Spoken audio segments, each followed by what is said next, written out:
Bonjour à tous, je vais vous parler des derniers films que j'ai vus. Donc je regarde beaucoup de films parce que j'adore ça et il y en a donc pas mal que j'aimerais vous présenter.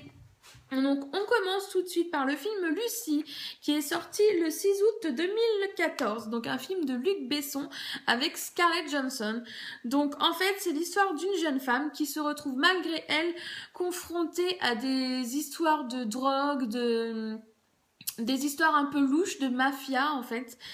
Et durant son histoire, elle va voir ses facultés intellectuelles et physiques développées hors normes en fait, sachant que nous utilisons environ 10% de nos capacités au niveau de notre cerveau. Elle, au fur et à mesure de son histoire, va se retrouver avec des capacités augmentées à 100% et va devoir affronter en fait tous les gros bras qui vont lui courir après par rapport à ça. Donc un film que je n'avais pas du tout envie de voir parce que voilà, la jaquette, les résumés, tout ça, ça me bottait pas du tout. Et finalement, je l'ai regardé avec mon chéri qui lui avait très envie de le voir et j'ai été surprise parce que c'est vraiment un très bon film que moi personnellement j'ai adoré. Ensuite, j'ai décidé de vous parler du film Divergente, sorti en avril 2014 de Neil Burger. Donc en fait, Divergence, c'est un film que j'ai adoré. Vraiment, un de mes top films en ce moment. Donc en fait, l'histoire se déroule dans un monde assez codé où règnent 5 maisons différentes. Donc la maison des audacieux, qui sont les gardiens, la police, qui s'occupent de faire régner l'ordre. Et en fait, ils ont une faculté, c'est qu'ils arrivent à affronter toutes leurs peurs. Nous avons les érudits qui sont plus intellos, chercheurs, qui ont la connaissance en fait et qui sont totalement contre l'ignorance en général. Et en fait cette maison a le droit de mort sur les autres et sont un peu les méchants en fait du film. Ensuite nous avons les altruismes qui eux sont contre l'égoïsme et qui sont un peu les mères Teresa du groupe, qui s'occupent beaucoup, qui donnent beaucoup aux autres et qui sont là pour servir, mais dans un sens un peu humanitaire, on va dire. Ensuite, nous avons les sincères, qui sont les conseillers et les soignants dans ce monde, qui sont évidemment contre la violence, et eux qui sont tout en paix et très fraternels, en fait. Et nous avons les fraternels, justement, qui sont, eux, oui, c'est ça, francs et honnêtes, et dévoués. Donc, mais non, c'est pas les fraternels. J'ai échangé les fraternels et les sincères. Donc, les fraternels qui sont conseillers soignants et qui sont contre la violence.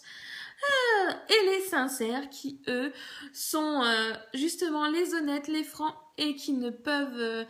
qui n'ont normalement pas le droit de mentir et donc qui se trouvent un peu blessants des fois parce qu'ils vous disent toujours ce qu'ils pensent. Donc nous avons ces 5 maisons-là. Ensuite, alors sachant que rendu à un certain âge, chaque jeune doit passer dans une genre d'assemblée où on lui dira de quelle... Non, c'est pas on lui dira, où il devra choisir de lui-même dans quelle maison il souhaite grandir et se développer. Sachant que c'est souvent dur pour les parents parce qu'ils voient leurs enfants partir dans des maisons différentes de la leur. Donc là, en l'occurrence, on a une jeune fille qui se sent un petit peu perdue parce qu'elle se sent pas vraiment dans aucune des fractions des maisons.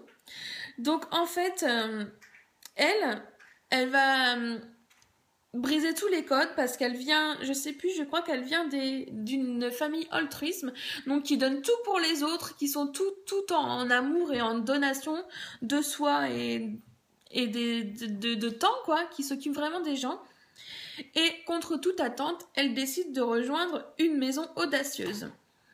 Donc c'est un peu le choc parce que vraiment les audacieux, c'est un peu les rebelles du monde. Et donc en fait quand son frère lui rejoint les érudits, donc les intellos, donc les parents sont un petit peu dépités de voir leurs 2 enfants partir ailleurs, quoi. Et en fait quand ils rejoignent les différentes maisons, les différentes fractions, ils ont des tests d'aptitude. Donc ils doivent se soumettre à différents tests psychiques en fait. Et et réussir à ces tests. Donc les personnes qui ne réussissent, qui choisissent une maison mais qui malheureusement ne réussissent pas à ces tests se retrouvent les sans fraction, c'est-à-dire qu'ils n'appartiennent à aucune maison et ils sont rejetés un peu comme des clochards, on va dire. C'est vraiment ça, comme des clochards. Donc notre héroïne choisit les audacieux et se débrouille plutôt pas mal. Elle affronte bien ses peurs, etc.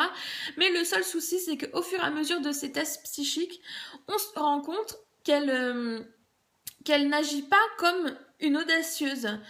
À certains moments, elle agit plus comme une altruiste, comme une érudite, et on se rend compte au fur et à mesure qu'en fait, il s'agit d'une divergente, donc une personne qui a la faculté des 4 maisons réunies. Et donc, elle va devoir affronter, en fait, un peu, comment dire, la matriarche du groupe en fait qui est contre ce genre de personnes parce que bien sûr ils sont les plus forts quoi, donc elle veut absolument la tuer clairement pour pas qu'elle puisse développer des facultés plus importantes que les siennes. Donc en fait un très très bon film. Je sais pas si ça va être très clair tout ce que je vous ai dit.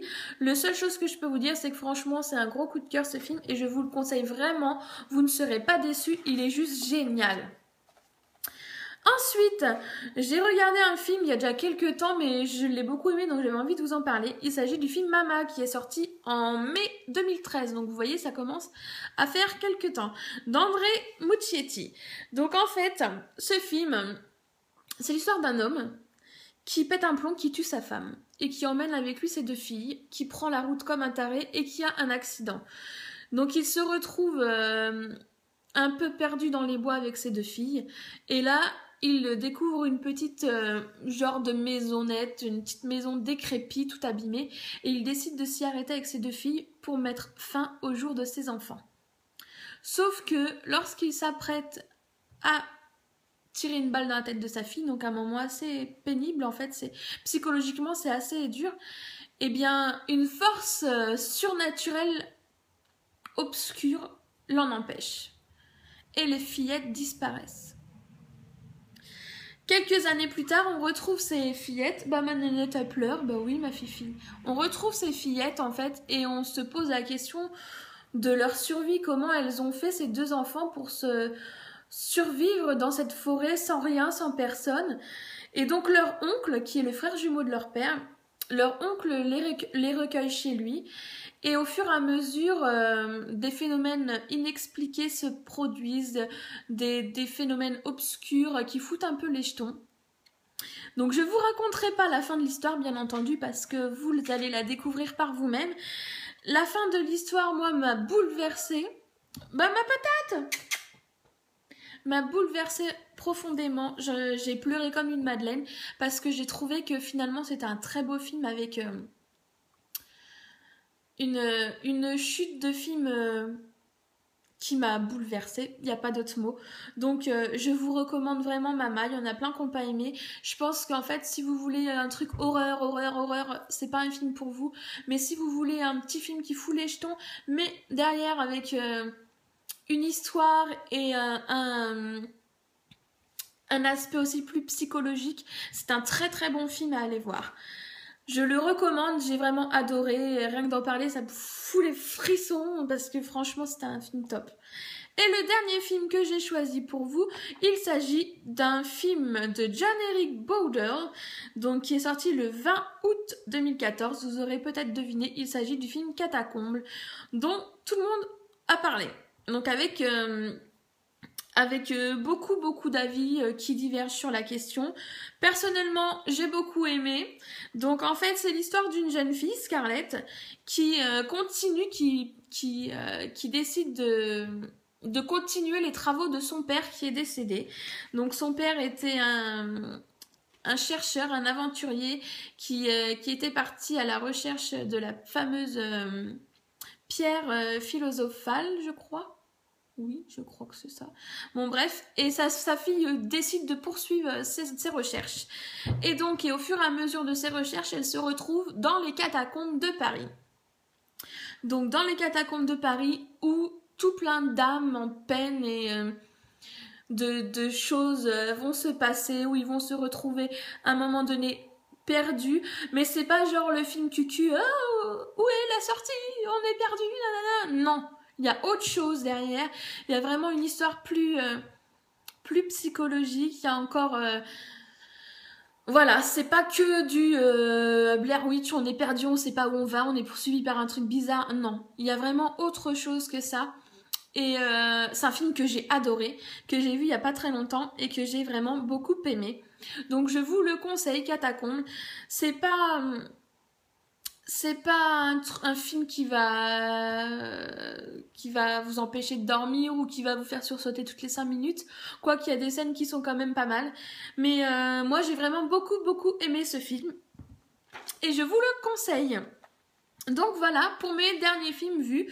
Je vous fais des gros bisous et je vous dis à très bientôt. N'hésitez pas à me donner vos avis, vos goûts sur les films en général. Et je pense que vous aurez des vidéos de ce genre régulièrement parce que je dévore les films à l'appel avec mon chéri. Donc voilà, je vous fais de gros bisous et je vous dis à très bientôt. Ciao!